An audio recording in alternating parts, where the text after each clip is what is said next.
In Ontario, nearly 1 in 7 children still live in poverty. Every day, principals and vice principals in Catholic schools in Ontario witness the heartache of poverty and its impact on student learning and family well-being. School leaders witness the impact on those who struggle to find affordable housing, employment, and enough nutritious food to sustain a family. And they know firsthand the struggles of a family trying to get by on Ontario Works support. Catholic principals witness poverty of the spirit as well. They see the implications of those who struggle with mental health and addiction, and they encounter in their schools those students and parents who find each day a struggle. Poverty in some form is experienced in every school. CPCO's Do You See What I See project brings to light some of the realities about poverty in schools that our members face each and every day.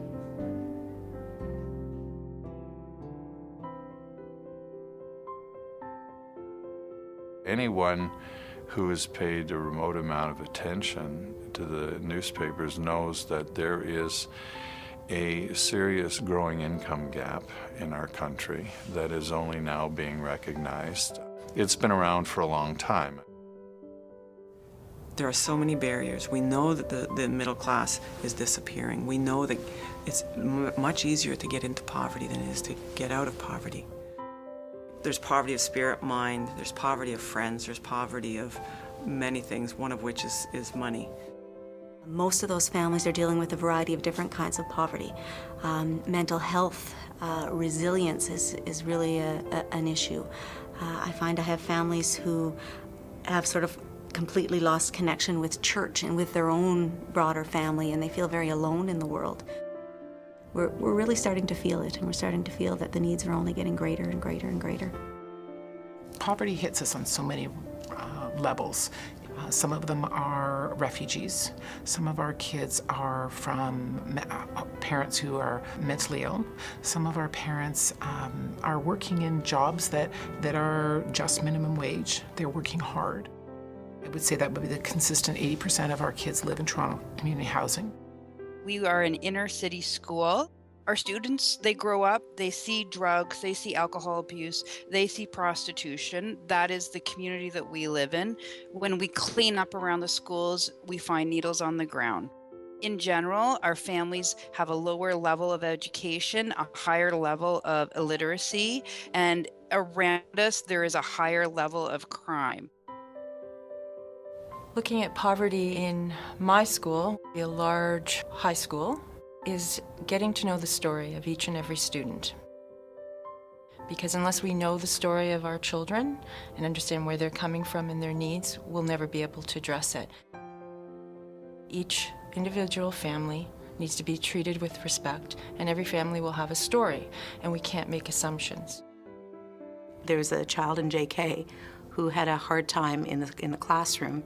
So this little guy would come into my office, and one day he started telling me about his home life, and he took a crayon and he drew his apartment, and he started drawing the beds. This was Daddy's bed, this was another person's, and this is Uncle's bed and an aunt's bed. There was 11 beds that he drew in this apartment. He had a very young mom who needed some support, and we tried to do the very best we can. And I think what the story is, too, is that you have to know the whole family. It's not just the child, because it's what's happening at home that impacts the behavior, that influences the behavior. A lot of the things that present themselves, whether it may seem like disinterested parents or it may seem like underachieving children, once you scratch the surface and you gain the trust of the families, you'll find that there are reasons behind that. When a principal is trusted by people who are down and out, that's when you got a good school. There's no textbook, there's no manual in the principal's course for this. You just have to do that, I think, sometimes, because that's what God calls you to.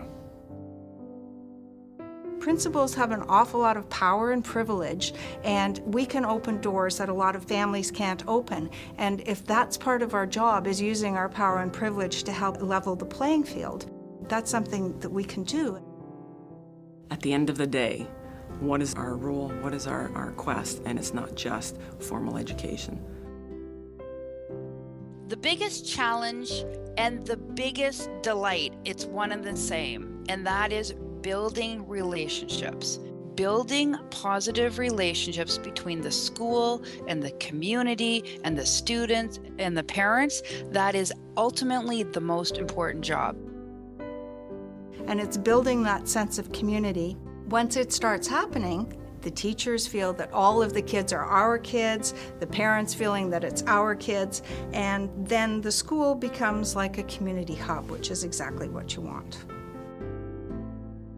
It takes a lot of effort, it takes a lot of time, and it takes a lot of energy, but I think in years to come, maybe not right now, but in years to come, it will pay off tremendously, and that's where the difference will be.